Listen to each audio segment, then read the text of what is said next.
मुनादी नाई हीरा के उद्गार बा। मुनादी नाई हीरा के उद्गार बा, कुछ कहे सुने के मंच तैयार बा। मुनादी ना हीरा के उद्गार बा, कुछ कहे सुने के मंच तैयार बा। ई मत बुझिह, ई मत बुझिह टूट के बिखर जाइब। ई मत बुझिह टूट के बिखर जाइब, अपनन के संग मिली तो और ही निखर जाइब। गोड़ लागत नहीं हीरा से अभिनंदन बरुआ के अपना कार्यक्रम जौन के नाम है खूटा ठोक के। कहल तो ही जा रहा बा। अरुआ लोग देखल होगा कि शादी ब्याह खास करके बिहार के कोनो क्षेत्र में होला, कोनो शुभ कार्य होला तो या गीत मांगर गावल जाला। देखल ही मन कि कुछ कुछ अलग तरह से, चाहे महिला लोग होके चाहे पुरुष लोग होके, अपना अपना हिसाब से ओकर तैयारी करेला। और ख़ास करके शादी ब्याह में एगो बड़ा बढ़िया जब लड़का घरे आवेला तो एगो गीत गावल जाला कि चलनी के चालल दुल्हा सूप के फटकारल हो। बिहार के राजनीति में सही कुछ बात चल रहा बा। बिहार के राजनीति में दुल्हा के रूप में बड़ा घींचतान हो रहा बा। आ लड़का जब बढ़िया क जाला, नौकरी सरकारी भेटा जाला तो ओकरा पर अगुआ ढेर आवेले।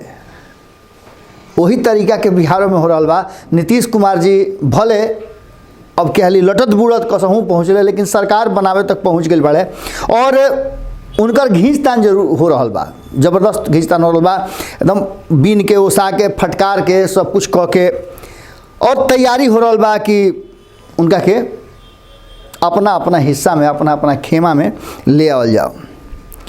लेकिन एकरा में सबसे बड़ बात ई बा कि चुनाव के तुरंत बाद और चुनाव में जितना तलखी रहा ओकरा में बहुत सारा कमी आ गई बा विपक्ष के तरफ से। नीतीश कुमार जी के लेके खास करके बात कर जाओ तो, और संगही ने नीतीश कुमार जी के लेकर के जौन बात आ रहा बा वो ई आ रहा बा कि बड़का भैया के फिर से जौन स्नेह रहा वो जाग गई बा। साफ तौर पे कहता रहा कि अनेरिया मत बुझिह, बड़ भाई अभी जियता, ढेर एने ओने करे लग उतार जो। अब यही बात सोच सकिले कि बात सुन के नीतीश जी के मन कतना छाती हतना में हो गई हुई। कारण बा कि बीचवा में बड़ा गड़बड़ा गई मामला कुल। ऐसा न तेजस्वी कैले रहन कि वो जो लगा दे रहन नो एंट्री के बोर्ड, ई बोर्ड बड़ा बड़ा फेरा में डाल दे नीतीशो जी के एने लालुओ जी के। अब भारतीय जनता पार्टी यही में अपन डेगा पाही लगा के सोती बना लस, आस्ते से घप से घुस गई गोल फाड़ के, तो सीटों बेसी भेटा गई हो। बात जानते बनी भैल का कि नीतीश कुमार जी बेरी बेरी एगो बड़ा बढ़िया भोजपुरी में कहावत बा कि कोरिया डरवावे थूक के कि थूक दे। माने ये बात के रुआ दूसरा सेंस में मत ले, लेकिन ये कहावत ऐसे कह देनी है। संगे संगे एगो बहुत बात बा कि नीतीश कुमार जी जब भारतीय जनता पार्टी तनी मनी पनकत रहे और नीतीश जी पर जोर आजमाइश करते रहे, भट से कहते रहन कि देखत रहो चल जाइए, माने उन्हें चल जाइए, लेकिन नो एंट्री के बोर्ड लग जाई तो वो कैसे जाइए। और वह रोज ओकरा के रिपीट कल जात रहे ना, एने नो एंट्री बा, महागठबंधन में नो एंट्री बा। तब तक ले ऐसा भइल कि महागठबंधन में भगदड़ मच गई। और महागठबंधन के जितना पुरान साथी रहन वो सारा एकदम भगदड़ मचा दिले। तीन तीन गो दल एक हाली बाहर हो गई। अब मैं लोग जा करके कहीं ना कहीं केहू ना केहू अपन अपन डेरा खोज लिहल। दू गो तो डेरा मिल गई। एगो के नीतीश जी अपना ले ले, जीतन राम मांझी के पुरान खींच पीत मिटा देले। अब खींच पीत मिटा दे वाला बात जौन बा उरुआ लोग जानते बनी कि खींच पीत जब नीतीश जी ऐसा आदमी मिटा सकत रहे तो लालू काहे ना मिटा सकत रहे। लालू अपन खींच पीत मिटा दिले बड़े। और संगे संगे भारतीय जनता पार्टी के भी देखी कि वह अपन खींच पीत मिटा दिलस। एगो तो नीतीश कुमार के अलगे हटला के बादो उनका संगे आ गई फिर से। दूसरका तरफ वीआईपी मुकेश सहनी अलगे हो गई रहन, भारतीय जनता पार्टी से चल गई रहन उन्हें महागठबंधन में, उनको क्या अपना लस। ये सब बात के लेकर के कहीं ना कहीं महागठबंधन और एनडीए में खींचतान के सिलसिला जारी बा। एकरा बीच में भले नीतीश कुमार जी चाहे जौना तरीका से कहस कि सब कुछ ठीक बा, हई बा, हौ बा, बड़ी तेज़ी से अपना पुरनका अथी में जा रहा बा, लेकिन एक बात तो बा कि नीतीश कुमार जी के बड़ी फजीहत हो रहा बा। और ये फजीहत उनका जबरिया माने देखावला से ना हुई। फजीहत तो भारतीय जनता पार्टी कही रहा बा। अब एक से बढ़ल फजीहत का हुई कि जहाँ उस साथे समर्थन देता रहे वो जो उनका जबरदस्ती ना होला कि मुआला के बादो 2 लाठी मारल जाला, वो खींच में मारल जाला। लेकिन दोस्ती में ऐसा होखे कि रुआ समर्थन देता नहीं है तबो रुआ आदमी के ले जाके, रुआ नेता के ले जाके, रुआ विधायक के ले जाके अपना पार्टी में मिला। दुश्मनी में तो हो सकेला, लेकिन दोस्ती में ऐसा बहुत कम देखे के मिलेला। और भारतीय जनता पार्टी ऐसा काम कैलस, एकरा मतलब रहे यही पर खेला सौ गड़बड़ा गई बा और यही पर लालू प्रसाद के तरफ से कहना बा। एगो और बात बा कि माने अब चर्चा जबरदस्त ढंग से चल रहा बा। अब ए पके हुनी के कहत कि लालू फोन करता रहे, अब कहाँ कहत रहे को दिन, एक दिन भी ना कहले हा सुशील मोदी कि हमरा आदमी इनके फोन करता रहे। रुआ याद होई कि जना घड़ी सरकार बने के रहे तो घड़ी फोन के मार एकदम गरमा मिसान भई रहे। लालू फोन करके हमरा आदमी के भड़कौले, लालू फोन करके हमरा, अब तो लालू रोज फोन करता रहे। अब कहा नहीं कि हंगामा होत, रोज लालू दरबार सजता, कहा नहीं कि हंगामा होत।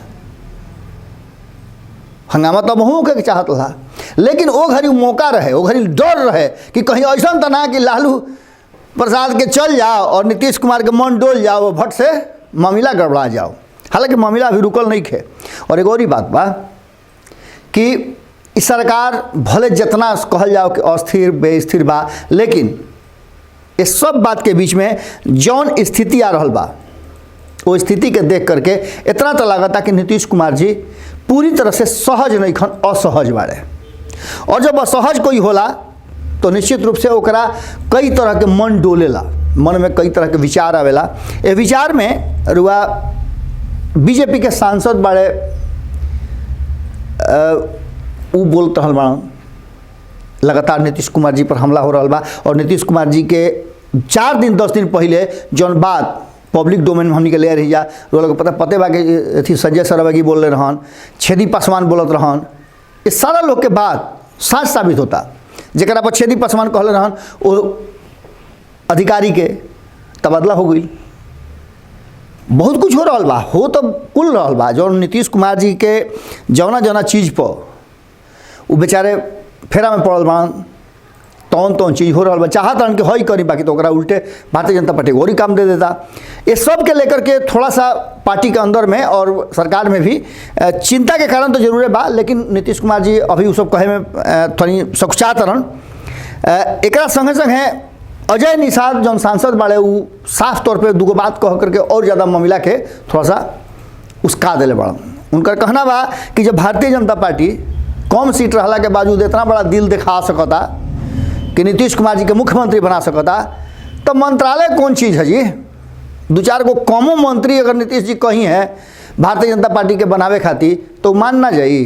अब ये बात तो एकदम आग लेखा धधके लागल बा। ऐसा बात कैसे कह सकेले? एगो तो हम तरह के सीएम के पद दे देनी है, दोसर का हम अपन मंत्रियों कम कर दी, ये ना हो सकेला। पहले ही से नीतीश कुमार जी ये सब बात के लेकर के बड़ा असमंजस के स्थिति में रहे। हम मंत्रालय के रुआ देखते बनी विस्तार करे के बात होत रहा, लेकिन अभी तक ना भइल। कहल जा रहा बा कि संक्रांत के बाद हुई, लेकिन संक्रांत के पहले और कुछ हो सकेला, संक्रांत के बादो कुछ हो सकेला।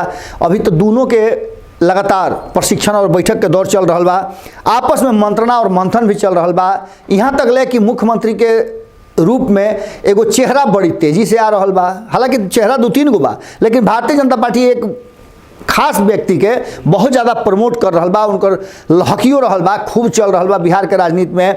और जैसे सुशील मोदी के पहले चलत रहे वैसे ही उनका के डोमिनेट करता रहे अपना पार्टी में। रुआ देखल होगा कि खूब उनका पीछे पीछे लोग दौड़ता, पुरान और नया नेता उनका पीछे लाइन लगा के खड़ा हो जाता रहे। एक तरफ है आरसीपी की यहाँ लाइन लगाता, दूसर का तरफ नित्यानंद राय की यहाँ लाइन लगाता। नित्यानंद राय के नाम खूब आगे उछालल जा रहा बा कि तेजस्वी से अच्छा बा कि नित्यानंद राय के ना जगह दे दिया हो। माने एक बात के रुआ समझ सकता नहीं, और बेचैनी कहीं ना कहीं नीतीश कुमार के भी हुई। कारण कि अगर नीतीश कुमार के रहते हुए नित्यानंद राय के आगे कह के और उनका के बिहार के मुख्यमंत्री के चेहरा के रूप में रखा जाता, तो नीतीश कुमार ओकरा से बढ़िया काहे ना वो लालू प्रसाद के संग चल जास। इस बात के लेकर के चर्चा जबरदस्त ढंग चल बा। और सबसे बड़ बात हो गई बा का कि इस सब के बीच में पुरानका साथी लगातार एकदम माने कांग्रेस भी बिना शर्त नीतीश कुमार के समर्थन के लिए रहे 2013 में, आज भी बिना शर्त समर्थन करे का तैयार बा। वाम दल भी अगर वो भारतीय जनता पार्टी के साथ छोड़ के हरदी गुर्दी बोल के आज तो वो तैयार हो गई बा। और आरजेडी तो तैयार हो ही जाई, कारण कि ओकरा जोन अभी नया जोन परिवर्तन भइल बा, राबड़ी देवी के भी देखनी रुआ स्वर बदलल बा, वो यह बात के आशान्वित हो गई बाड़ी। एकरा बाद महागठबंधन में नीतीश कुमार के आवे खातिर रास्ता और संगे संगे रेड कारपेट बिछावे के तैयारी भी शुरू हो गई बा। लेकिन लालू प्रसाद के बात रुआ खाली फिर से याद रखे के पड़ी कि लालू प्रसाद खाली कहले बाड़े कि कोनो डंका बजा के थोड़े नीतीश ही हैं, जहिया आवे के तहिया सब लोग देख ली। छुपावे वाला खैर खान खून खांसी खुशी बैर प्रीत मदपान, रुआ सुन लो कई गो मंच से लालू प्रसाद बात कहले बड़ा कि खैर खून खांसी खुशी बैर प्रीत मदपान। छुपौला छुपेला, छुपौला से कभी ना छुप सकेला। रुआ पान खाई बा छुपा ले, थुकहीं के पर ना थुकब तो मुँह तो लाल होइए नहीं जाई। तो ऐसे लालू प्रसाद के बात बहुत ज़्यादा गंभीर हो गई बा और एक खाली फिर आशा बन गई बा, आशा यह मामला में बन गई बा कि नीतीश कुमार गंभीरता से विचार करस और यह विचार के उनका के खाली फिर से अवसर दिया जाई। और सबसे बड़का बात बा कि गाय जौन बिया उतनी बदमाश हो गई बिया, बदमाश है माले में कि सिंह मारतिया। तो सिंह मारे वाली गाय चाहे कतनो बढ़िया होके ओकरा के नाथ दियाला बैल लेखा। तो आखिर नथाई कैसे, अभी रुआ कुल बात बुझता नहीं रुआ लोग, लेकिन नाथे के तैयारी होता और नाथ के नाथी तो नीतीश कुमार नथी हैं। और कहीं ना कहीं लोकतंत्र में लोहिया के नाम बार बार आना, यह बात के लोहिया चक्र भी हुआ पता बानू कि लोहिया सड़क चक्र के निर्माण हो रहा बा, लोहिया के नाम बेरी बेरी आ रहा बा। उपेंद्र कुशवाहा भी नाम ले रहन लोहिया के, रुआ याद होई लोहिया के नाम पर एगो बड़ा मजलिस भी लगौले रहन। अब लोहिया के नाम आ गई बा और लोहिया के बात याद कर रहा बा खूब लोग कि अगर सड़क सुना हो जाई तो सत्ता आवारा हो जाई। और ये बात बिहार से बेसी केंद्र खातिर कहल जा रहा बा। किसान आंदोलन अभी भी 38-39 दिन हो गई जारी बा और किसान जरा सा भी दाएं बाएं होकर तैयार नहीं खन। बिहार के किसान लोग के रोना ही है बा कि हमरा लगे पैसा नहीं खेना तो हम हो जा चाह के अवजा शामिल हो सकत रही हाँ। कारण कि बिहार के लोग के जाए खातिर अपना घर परिवार चलावे खातिर पैसा चाहिए। वो पैसा कहाँ से आई, वो तो चल जाइए आंदोलन में जन कमाए वाला लोग बाड़े, आ घरे के लोग लहना कैसे उठी। ये मत कहीं सुशील मोदी जी कि बिहार के किसान बड़ी खुशहाल बाड़े, धान लेके अब वहाँ माथा पर रोता, बुखार पड़ के कहीं एको बूंदा बांदी हो गई तो कुल धान वही खेते में सर जाई, बखारिए में रह जाई। चीज़ के वही हिसाब से रखल जाओ। बाकी नीतीश कुमार जी के जो करे के बाद तो करबे करी हैं, फिर के खाली कहता नहीं कि डंका बजा के थोड़े नीतीश जी जाइए हैं। नीतीश जी के जहिया जाए के होई सवेरे उठब तब मालूम होई कि राज्यपाल के यहाँ भीड़ लागल बा, फिर कल भेंट होई यही थे आप जना के नाम है खुटा ठोक के, बस खाली रोल से निहोरा बा कि नया साल आ गई और दम ज़्यादा लगावे के हुई। कारण कि परिवर्तन अगर करे के बा, बिहार के बदले के बा, बिहार के तकदीर बदले के बा, बिहार में रोजगार चाहिए, किसान के सुख सुविधा चाहिए, पटवन चाहिए, बाढ़ से निर्वाह छुटकारा चाहिए, पढ़ाई लिखाई निमन चाहिए, तो भारत लाइव के सपोर्ट करे के पड़ी। और सपोर्ट करे खातिर रुआ सहयोग करे के पड़ी। और सहयोग करे खातिर हाउ नंबर दिहल बानू UPI नंबर, अगर ओकरा में नइखे बुझात कि कैसे ओमे से रुआ हमनी के सहयोग कर सकतानी तो रुआ उस नंबर पर फ़ोन कर सकतानी, अकाउंट नंबर रुआ ले सकतानी। लेकिन ए भाई हथ जोड़ी बार रुआ लोग से गोड़ लागतानी, अब बार बार रुआ लोग से निहोरा करतानी कि सहयोग जारी रखी सब। हमनी के केहू आका मालिक नहीं खे जे साँच बोल रहा पीछे केहू चलेला जी। बाकी तो हमनी के 10 लाख परिवार के लेके चले के साँच के लड़ाई लड़े खातिर जौन बेरी बेरी प्रयास करतनी जा, दिन रात लागल बनी जा, एकरा में लोग के साथ सहयोग चाहिए नू। गोड़ लागतनी। अगर ये वीडियो पसंद आई और वह बिहार के राजनीति और बिहारियत से सरोकार रखेनी तो सब्सक्राइब बटन दबा के चैनल के सब्सक्राइब कर ली। ओजे एगो घंटी बा, ओकरा बटन दबा देला से कुल सटीक और मारक खबर रुआ मुफ्त में मिल जाई। अगर रुआ पत्रकारिता के हमनी के नया प्रयोग में सहयोग कर चाहतानी तो ज्वाइन बटन दबा दी। पेटीएम नंबर नोट कर ली 9386816700। धन्यवाद।